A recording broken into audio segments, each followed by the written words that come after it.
शुभ प्रभात बच्चों। आज हम कक्षा 5वीं की पुस्तक व्याकरण के दूसरे पाठ वर्ण एवं मात्राएं प्रारंभ करने जा रहे हैं।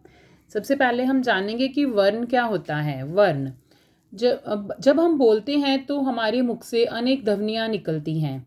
इन ध्वनियों को ही वर्ण कहते हैं। वर्ण जो है भाषा की सबसे छोटी इकाई है जिसके और टुकड़े नहीं किए जा सकते। जैसे कमल, कमल जो शब्द है वो कैसे बना? वो बना है विभिन्न वर्णों के मेल से। जैसे कि क हलंत, उसके साथ लगा अ स्वर, म हलंत, म क्या है क और म व्यंजन, और इनके साथ लगा अ स्वर, ल हलंत प्लस अ। इन विभिन्न वर्णों के मेल से बना कमल शब्द।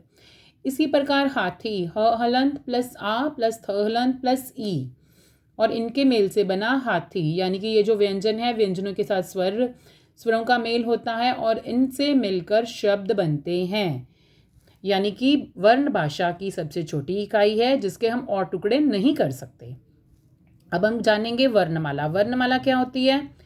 वर्णों के क्रमबद्ध समूह को वर्णमाला कहते हैं। इसके साथ अब हम जानेंगे वर्णों के प्रकार। वर्णमाला में वर्ण के 2 प्रकार होते हैं। सबसे पहले स्वर, उसके बाद व्यंजन। सबसे पहले हम करेंगे स्वर के विषय में कि स्वर क्या होता है। जो वर्ण स्वतंत्र रूप से बिना अन्य वर्ण की सहायता से बोले जाते हैं उन्हें स्वर कहते हैं। स्वर वर्णों की सहायता से व्यंजन वर्णों का उच्चारण किया जाता है। जैसे मैंने आपको बताया था कि क व्यंजन जो है वो अ स्वर के साथ, म व्यंजन अ स्वर के साथ मिलकर ही पूरा होगा। और जो हिंदी भाषा में कुल 11 स्वर हैं। कौन कौन से हैं वो? अ, आ, ई, उ, औ, रू, ए, ओ और ओ। ये हैं 11 स्वर। अब हम करेंगे स्वर के भेद। स्वर के 3 भेद होते हैं। सबसे पहले है ऋषभ स्वर।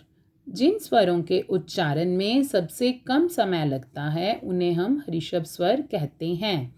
इनकी जो संख्या है वो 4 है। जैसे अ, ई, औ, रू। अब दीर्घ स्वर। जिन स्वरों के उच्चारण में ऋषभ स्वर से दुगना समय लगता है उन्हें हम दीर्घ स्वर कहते हैं। इनकी जो संख्या है वो 7 है। आ, ई, उ, ए, ओ। और दीर्घ स्वरों को संयुक्त स्वर भी कहते हैं। उसके बाद तीसरा जो भेद है प्लुत स्वर। प्लुत स्वर जिन स्वरों के उच्चारण में ऋषभ स्वर से 3 गुना समय लगे उन्हें हम प्लुत स्वर कहते हैं। इसके उच्चारण में सबसे ज़्यादा समय लगता है। जैसे हम ओम का उच्चारण करते हैं ओम, इस तरह से। उसके बाद है अयोगवा। अयोगवा क्या होते हैं? स्वरों के बाद क्रम में आने वाले अंग और अह अयोगवा कहलाते हैं। अंग को अनुस्वार और अह को विसर्ग कहते हैं। अनुनासिक, यह नासिक्य वर्ण है। इसका उच्चारण जो है नाक और गले से होता है। जैसे आंख, गांव, दांत। अब हम करेंगे मात्राएं। जब स्वरों का प्रयोग व्यंजनों के साथ होता है तो उसका रूप बदल जाता है। उसी बदले हुए रूप को हम मात्रा कहते हैं। अस्वर जो होता है उसकी कोई मात्रा नहीं होती। यह सभी व्यंजनों में जुड़ा होता है। जैसे क के नीचे हलंत। इसका अर्थ है कि जो क अभी आधा है और इसके साथ जब अस्वर लगा तो यह व्यंजन क पूरा हो गया। उसी तरह से म हलंत प्लस अ और म।